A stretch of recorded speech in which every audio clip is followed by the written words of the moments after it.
হ্যাঁ, দেবো আপনার। আসসালামু আলাইকুম। ওয়ালাইকুম সালাম তাহলে ভাই। কেমন আছেন ভাই? আলহামদুলিল্লাহ বহন। ফুল্লা মানে হলে পড়াশোনা বাদ দিলেন? হ্যাঁ বাদ তো দিমই কি করবো কি পড়াশোনা বাদ দিবেন কে? ভাই মাস্টার করে খাইছে ওটা পড়াশোনা বাদ দিছি। এবি আমি আউস করে পড়াশোনা বাদ শুনলাম দিছি। জানে ছাত্র বলে খারাপ। আমি ছাত্র একের ছাত্র আছিলাম। ও, তাহলে এখন কি মাস্টার গের কি সমস্যা? ওর কথার আমি কোনো মিল নাই। ও, এখন তাহলে কি পড়াশোনা বাদ দিয়ে কি করবে স্যার? আরে যেটাই করি এখন পড়াশোনা বাদ দেওয়া দেখুন ওরা একটা মাস্টার মানুষ, ওরা যদি মিথ্যা কথা কয় তাহলে আমরা সত্য কথাটা পাবো কোনো।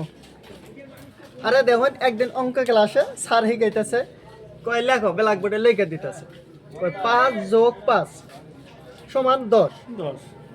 তাই শিখলাম। পরের দিন আবার যাই হেরে কইতাছে, কই 4 যোগ 6 সমান 10। কোন মেজাজ ঠিক থাকবো? আগের দিন কইলে 5 যোগ 5 10, এখন সেদিনকে কইতাছে কয় যে 4 যোগ 6 যোগ 4 10। ঠিকই করে, ঠিকই করে। কি ভাই ঠিক আছে? দুই রকমের কথা কইলো না মাস্টার। না মাস্টার রাইট। বললাম চুপ করে থাকলাম, মেজাজটা খারাপ হলো তাও কিছু কইলাম না। তারপর দিন আবার ওই মাস্টারই আইরি কইতাছে, ভাই আজকা হিসাব করো 7 যোগ 3। আরে এক মহে কয় কথা কয়, ওই পড়াশোনা আমার দরকার নেই, ওই জন্য রাগ করে আমি আইবো, তার পড়াশোনাই করি না না, খুব ভালো কাম করছেন।